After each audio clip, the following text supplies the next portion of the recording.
इस वीडियो में हम आपको बताएंगे प्रेजेंट कंटिन्यूस से बनने वाले पैसिव वॉइस। तो प्रेजेंट कंटिन्यूस की जहाँ तक बात है तो प्रेजेंट कंटिन्यूस जो है ये प्रेजेंट इंडेफिनिट के 2 नंबर पर आने वाला प्रेजेंट कंटिन्यूस टेंस है। तो इसमें एक्टिव वॉइस और पैसिव वॉइस दो प्रकार के टेंस का जो वाक्य होता है वो तो एक्टिव वॉइस कहलाता है, और जिसे हम पैसिव वॉइस में बदलते हैं तो वो पैसिव वॉइस कहलाता ही है। तो इसका जो पैसिव वॉइस बनाने का जो सूत्र है, जो उसका पैटर्न है, जो उसका स्ट्रक्चर है, देखिए क्या है कि सबसे पहले हम सब्जेक्ट लगाएंगे। देखिए इस पैसिव वॉइस का नियम क्या होता है कि सब्जेक्ट को ऑब्जेक्ट बनाते हैं, ऑब्जेक्ट को सब्जेक्ट बनाते हैं, और जो सहायक क्रिया है वो इज एम आर, इसमें जैसे कि प्रेजेंट कंटिन्यूस टेंस है, प्रेजेंट कंटिन्यूस में इज एम आर होता है और पास्ट कंटिन्यूस में वॉज वर होता है। ये आपको ध्यान रखना पड़ेगा, ठीक है। प्रेजेंट कंटिन्यूस तो इज एम आर लिखना है, अगर पास्ट टेंस है, पास्ट कंटिन्यूस है तो वॉज वर लिखना होगा। जैसे मान लीजिए मैं यहाँ लिख के दे रहा हूँ आपको, जैसे कि इसमें एक वचन है तो वॉज कीजिएगा, पास्ट कंटिन्यूस है तो, और अगर बहुवचन में है तो वर लगाइएगा। अगर आपका सब्जेक्ट बहुवचन में है तो वर लग जाएगा, ठीक है। वॉज का मतलब है था, थी, था या थी, और वर का मतलब है थे। इज का मतलब है, एम का अर्थ है हूँ, और आर का अर्थ है हैं। तो यानी एक है तो है, और आर है इसकी हिंदी है हैं, यानी कि थोड़ा सा इसमें बहुवचन का रूप आता है, ठीक है, बहुवचन की साउंड आता है इसमें। तो सब्जेक्ट लगाओगे, इज एम आर, तीनों में से कोई एक चीज़ सिलेक्ट होगी, जैसे ई सेलेक्ट कर लिया या फिर एम सेलेक्ट कर लिया सब्जेक्ट के अनुसार, ठीक है। ही सी इट के लिए इज लगेगा, आई के लिए एम लगेगा, और वी के लिए, यू के लिए, दे के लिए आर लगेगा, अर्थात बहुवचन संज्ञा के लिए आर लगेगा। उसके बाद में हम क्या करेंगे, बिंग लगाएंगे, कंटिन्यूस है ना इसलिए प्लस में बिंग लगा देंगे। बिंग के बाद में थर्ड फॉर्म लगाएंगे, V3 का यूज़ करेंगे। उसके बाद अगर ऑब्जेक्ट है तो ऑब्जेक्ट लगाएंगे, नहीं तो बाय एजेंट कर देंगे या बाय डूअर कर देंगे, यानी काम को करने वाले व्यक्ति, यानी किसके द्वारा वो काम किया जा रहा है वो बाय डूअर हो जाएगा, ठीक है। डूअर वैसे सब्जेक्ट होता है, लेकिन इसको हम ऑब्जेक्ट के रूप में रखेंगे तो बाय करके उसके बाद में उसका ऑब्जेक्ट रूप लिखा जाएगा, जैसे आई का बाय मी हो जाता है, ठीक उसी तरह से। तो अगर मान लीजिए पास्ट टेंस है तो हमें वॉज वर लिखना होगा। अब एक बात और ध्यान रखनी है आपको इसमें, जैसे कि अभी प्रेजेंट कंटिन्यूस में हम बिंग लगाते हैं, अगर कई बार क्या है कि गोइंग टू फर्स्ट फॉर्म आ जाता है, कई बार आगे जो है गोइंग टू फर्स्ट फॉर्म आता है, तो गोइंग टू का गोइंग टू लिखना है, फिर बी लगा करके थर्ड फॉर्म करना है, ठीक है। ये भी आपको ध्यान रखना होगा। तो ये गोइंग टू जो होता है, जैसे कि गोइंग टू है वो अबाउट टू है। गोइंग टू का मतलब होता है वाला है, वाली है, वाले हैं, ठीक है, वाला हूँ, इस तरह से। तो गोइंग टू आता है तो गोइंग टू का ये मतलब नहीं कि प्रेजेंट कंटिन्यूस हो गया, लेकिन वैसे प्रेजेंट कंटिन्यूस तो है ही है, लेकिन इसमें क्या है कि वाला, वाली, वाली अर्थ आता है इसमें। जैसे कि गोइंग टू का मतलब होता है अबाउट टू, और अबाउट टू का मतलब होता है जस्ट टू, ठीक है। इस तरह से आपको ध्यान रखना है। तो अब मैं इनको थोड़ा सा आपको बदल के बताता हूँ। तो देखिए, this teacher is teaching her, अध्यापक उसे पढ़ा रहा है। तो हर का जो सब्जेक्ट होता है वो क्या होता है, सी होता है, क्योंकि स्त्रीवाचक है ये सी। अब एक वचन है, टेंस तो नहीं बदलेगा, टेंस तो वही रहना है। हम एक्टिव को पैसिव में बदलते हैं, लेकिन अर्थ वही रहता है, अर्थ नहीं बदलता कभी, अर्थ वही रहेगा। एक्टिव को हम पैसिव में रख दें या पैसिव को एक्टिव में रख दें, अर्थ नहीं बदलेगा। तो सी इज, अब क्या रखना है, बिंग रखना है, बिंग, सी इज बिंग कर दिया। अब सी इज बिंग, अब टीच का आईएनजी हटा देंगे, टीच का थर्ड फॉर्म क्या होगा, टाउट, TAUGST, टाउट। किसके द्वारा पढ़ाया जा रहा है, बाय द टीचर, बाय लगा करके फिर ये दी टीचर ये लिखना होगा, टीचर, ठीक है। हर को हमने सब्जेक्ट बना दिया सी, और ये एक वचन है इसलिए इज लगाया, और बिंग लगेगा, ये जो हमने पैटर्न में ये जो लिख रखा है बिंग करना है, उसके बाद में थर्ड फॉर्म करना है। तो ये थर्ड फॉर्म है by the teacher, TECHER। She is being taught by the teacher, teacher के द्वारा उसे पढ़ाया जा रहा है, टीचर के द्वारा उसे पढ़ाया जा रहा है, ये बन गया। अब देखिए इसका नेगेटिव अगर आ जाए तो नेगेटिव को हम कैसे बनाएंगे, वाक्य वही है लेकिन नेगेटिव में, the teacher is not teaching her, अध्यापक उसे पढ़ा नहीं रहा है, यानी अध्यापक उसे नहीं पढ़ा रहा है। अब ये नेगेटिव है, लेकिन अब हमें ये ऑब्जेक्ट को सब्जेक्ट बनाना होगा। अब हर का सब्जेक्ट क्या होगा, सी। अब क्या करेंगे, टेंस के अनुसार, जो ये टेंस है, टेंस कौन सा है, प्रेजेंट कंटिन्यूस है ये, लेकिन ये नेगेटिव है क्योंकि नॉट आने से नेगेटिव बन गया। तो सी इज नॉट, अब नॉट को यहाँ लगाएंगे, नॉट, सी इज नॉट करके उसके बाद बिंग लगाएंगे, she is not being, she is not being taught, taught by the teacher.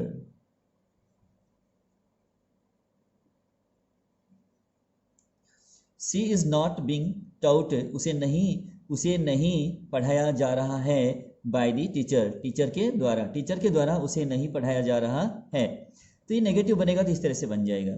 अगर ये आ जाए प्रश्नवाचक बन करके, तो मान लीजिए सहायक क्रिया से प्रश्नवाचक बना हुआ हो, प्रश्नवाचक वाक्य जैसे 3 प्रकार के प्रश्न बनते हैं। टैग क्वेश्चन बनता है जो अंत में जुड़ता है, और जैसे कि मान लीजिए पॉजिटिव वाक्य के अंत में नेगेटिव टैग जुड़ता है और नेगेटिव वाक्य के अंत में पॉजिटिव टैग जुड़ता है। ये तो टैग क्वेश्चन के बारे में हुआ। दूसरा हुआ कि WH वाले क्वेश्चन, WH वाले शब्दों से बनते हैं, वो WH फैमिली के वर्ड से बनते हैं वो। और तीसरा जो होता है हेल्पिंग वर्ब से बनने वाले क्वेश्चन जो यस नो टाइप के होते हैं। तो इज द टीचर टीचिंग हर, क्या, अब इसमें क्या शुरू में आ गया तो इसका मतलब है सहायक क्रिया से बना हुआ क्वेश्चन है। इज द टीचर टीचिंग हर, क्या अध्यापक उसे पढ़ा रहा है। तो ये सी को जब ये हर को हम सी बना देंगे, सब्जेक्ट इसका क्या होगा सी। तो सी क्या है, एकवचन है बहुवचन है, तो सी तो एकवचन है तो इज पहले ही लग जाएगा इसके भी। तो ये मत सोचिएगा ये इज मैंने यहाँ लिखा है, नहीं, सब्जेक्ट के अनुसार इसको हम सब्जेक्ट बनाएंगे। अगर ये बहुवचन होता तो आर बन जाता है इसका, लेकिन ये अब जो है सी बन जाएगा। सी एकवचन है पहले से ही, तो हमने इसके लिए एकवचन के लिए इज लगाया है। इज सी, अब क्या करेंगे, बिंग लगाएंगे। इज सी बिंग, बिंग अंदर वाले हिस्से में, सी के बाद में बिंग लगाना है अंदर वाले हिस्से में। अब इसका टीच का आईएनजी हटाना है, टाउट करना है, इसका थर्ड फॉर्म बनाना है इसका।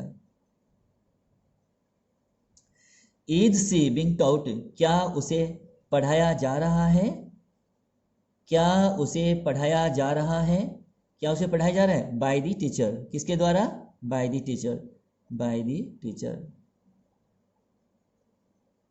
और अंत में क्वेश्चन मार्क, क्या उसे अध्यापक के द्वारा पढ़ाया जा रहा है, क्या उसे टीचर के द्वारा पढ़ाया जा रहा है। Is she being taught by the teacher, ये हुआ इंट्रोगेटिव सेंटेंस। तो एक पॉजिटिव हुआ, दूसरा नेगेटिव हुआ, तीसरा इंट्रोगेटिव हुआ, वो भी सहायक क्रिया से, ठीक है, हेल्पिंग वर्ब से। अब देखिए अगला sentence, the boys are playing football, लड़के फुटबॉल खेल रहे हैं। अब फुटबॉल क्या क्या खेला जा रहा है, फुटबॉल, ये क्या है, ऑब्जेक्ट हुआ। क्या का मतलब वो आपका ऑब्जेक्ट है, क्या या किसको का जो जवाब मिले हमें, हम अगर क्वेश्चन करें इससे कि लड़के जो है क्रिकेट खेल रहे, जो है फुटबॉल खेल रहे हैं, लड़के फुटबॉल खेल रहे हैं, लेकिन क्या खेल रहे हैं, क्या का मतलब क्या हुआ, फुटबॉल। तो हम क्या करेंगे, फुटबॉल लिख देंगे, ये ऑब्जेक्ट है आपका। तो ऑब्जेक्ट को हम सब्जेक्ट बनाते हैं, फुटबॉल। फुटबॉल एक वचन हुआ ना, फुटबॉल एक वचन है, तो इसलिए इसके लिए हम क्या लगाएंगे, इज। फुटबॉल इज, उसके बाद क्या करेंगे, बीइंग, टेंस के अनुसार, ठीक है, पैसिव वॉइस का जो मैंने ऊपर स्ट्रक्चर बता रखा है उसके अनुसार। फुटबॉल इज बीइंग, अब प्ले का क्या होगा, प्लेड कर देंगे, फर्स्ट फॉर्म थर्ड फॉर्म में बदलेगा, इसकी ईडी हटेंगे, इसका जो आईएनजी है वो हटाने के बाद में हमें ईडी जोड़ना होगा, तभी जाके ये थर्ड फॉर्म बनेगा। Football is being played, football खेला जा रहा है, किसके द्वारा, बाय द बॉयज, लड़कों के द्वारा।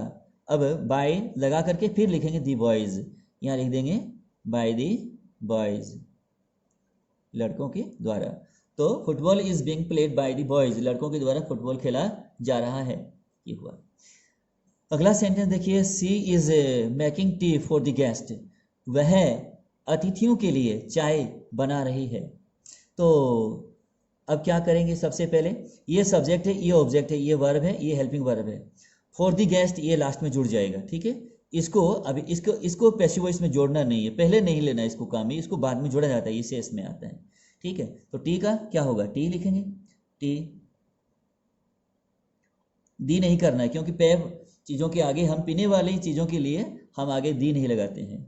तो टी, टी इज, अब क्या होगा, ये कंटिन्यूस है, बिंग लगेगा इसमें, टी इज बिंग। अब मैक का थर्ड फॉर्म क्या होता है, इसकी आईएनजी हटेगी, मैक है तो मैक का थर्ड फॉर्म मैड होता है। मैक्ड नहीं करना है, कई बार मैं देखता हूँ कि मैक का मैड तो करते नहीं है और उसका मैक्ड कर देते हैं, MEKED, तो वो गलत होता है, वो सही नहीं होता। MADE ये इसका सेकंड है, यही इसका थर्ड है। तो टी इज बिंग मैड, चाय बनाया जा रहा है, चाय बनाया जा रहा है।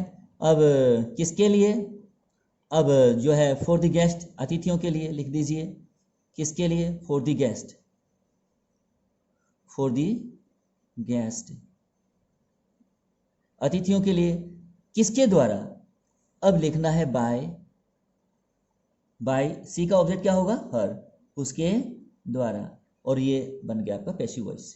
T is being made for the guest bye हर, उसके द्वारा अतिथियों के लिए चाय बनाई जा रही है। कंप्लीट हो गया ये। अब देखिए अगला, अब जो है अब तक तो था प्रेजेंट कंटिन्यूस में, अब इसमें क्या है, गोइंग टू आ गया। गोइंग का गोइंग ही रखेंगे, गोइंग का मतलब अबाउट होता है, अबाउट का मतलब जस्ट होता है, ठीक है। आप समझ पा रहे हैं, नहीं तो आप समझ लीजिएगा, ये वीडियो खास आपके लिए ही बनाया गया है। तो अब क्या है कि they are going to open a library, वे लाइब्रेरी यानी पुस्तकालय खोलने या शुरू करने वाले हैं। वे पुस्तकालय शुरू करने वाले हैं, ओपन का मतलब शुरू करना या खोलना। वे अब ऐसे भी इसकी हिंदी बन जाएगी, वे लाइब्रेरी, वे पुस्तकालय खोलने वाले हैं, खोलने जा रहे हैं, जैसे भी आप समझे, लेकिन सही तो ये है कि वे पुस्तकालय खोलने वाले हैं, ये इसकी हिंदी। अब ए लाइब्रेरी इसका ऑब्जेक्ट है, तो इसको हम ऑब्जेक्ट को यहाँ ले आएंगे, ए लाइब्रेरी। अब इज ये एक वचन है तो इज लग गया। अब क्या करेंगे, गोइंग का गोइंग ही रख देंगे, इसको कुछ भी नहीं करना है, गोइंग का गोइंग। अब टू का क्या करना है, ये टू है ना, टू को टू बी में बदलना है, टू का टू बी बनाना है, ये ध्यान रखना, टू का हमेशा टू बी बनता है। अब ओपन का क्या होगा, ओपन, ये थर्ड फॉर्म बन जाएगा इसका। ओपन का क्या करना है, ओपन करना है, ये ओपन कर दिया। A library is going to be open, library एक पुस्तकालय जो है, पुस्तकालय शुरू किया जाने वाला है, पुस्तकालय शुरू किया जाने वाला है। अब पुस्तकालय अपने आप तो शुरू होगा नहीं, कोई तो उसको करने वाला होगा, लेकिन इसका जो सब्जेक्ट है ये अनइम्पॉर्टेंट है, दे किसी का नाम नहीं है। अगर हम चाहें तो बाय देम कर सकते हैं, बाय देम कर दें, लेकिन इसको नहीं करना चाहिए बाय देम, क्योंकि ये अनइम्पॉर्टेंट है, इसलिए इसको फुल स्टॉप यहीं लगा देते हैं, इसको पूरा हो गया बाकी। A library is going to be open, एक लाइब्रेरी शुरू होने जा रही है या शुरू होने वाली है, बस इतना ही। अब लाइव में जो इसमें जो पैसिव वॉइस क्यों बनाते हैं, पैसिव वॉइस में कर्ता पर बल नहीं दिया जाता है, काम पर बल दिया जाता है। काम क्या हो रहा है ये देखा जाता है, काम क्या किया जा रहा है, ये किया किसने, ये नहीं। अब देखिए अगला, द जज is going to here the case, जज मुकदमे की सुनवाई करने वाला है।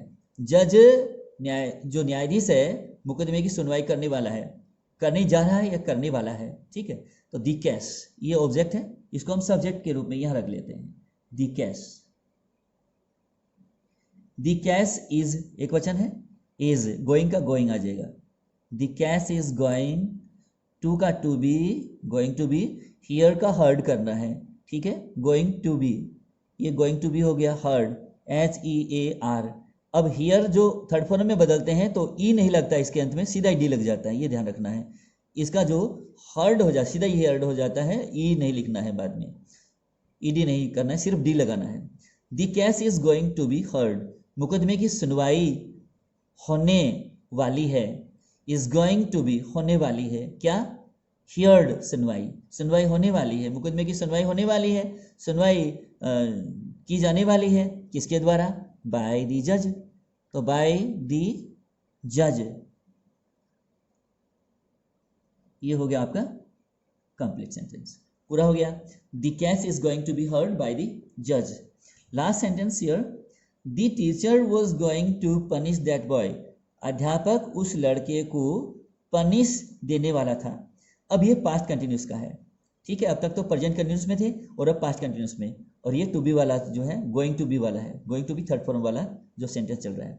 दैट बॉय, अब ये इसका पास्ट इज जो ऑब्जेक्ट है इसका, ठीक है, ऑब्जेक्ट को हम सब्जेक्ट बना लेंगे यहाँ, तो दैट बॉय, दैट का दैट लिखना है, दिस है दिस लिखना है, दिस दैट बॉय करना है, दैट बॉय एक वचन में है तो हम क्या करेंगे, वॉज लगाएंगे, इसका वॉज का वॉज ही रह जाएगा, क्योंकि ये एक वचन है और टीचर भी एक वचन था तो बॉय भी एक वचन है। तो अब क्या करेंगे, गोइंग का गोइंग। अब टू का क्या होगा, टू बी, ध्यान में रखना है, टू का टू बी बनता है, रट के पूरा जुबान पर रखना चाहिए, ठीक है। टू का टू बी कर दिया, पनिश का क्या होगा, पनिश्ड। दूसरा जो फॉर्म आता है, दूसरी बार जो फॉर्म आएगा यानी वर्ब आएगी, उसको हमें थर्ड फॉर्म में बदलना पड़ता है, तो टू बी पनिश्ड कर दीजिएगा, PUNISHED, punished. That boy was going to be punished, उस लड़के को सजा दिया जाने वाला था, किसके द्वारा, by the teacher, by by लगा करके बाय द टीचर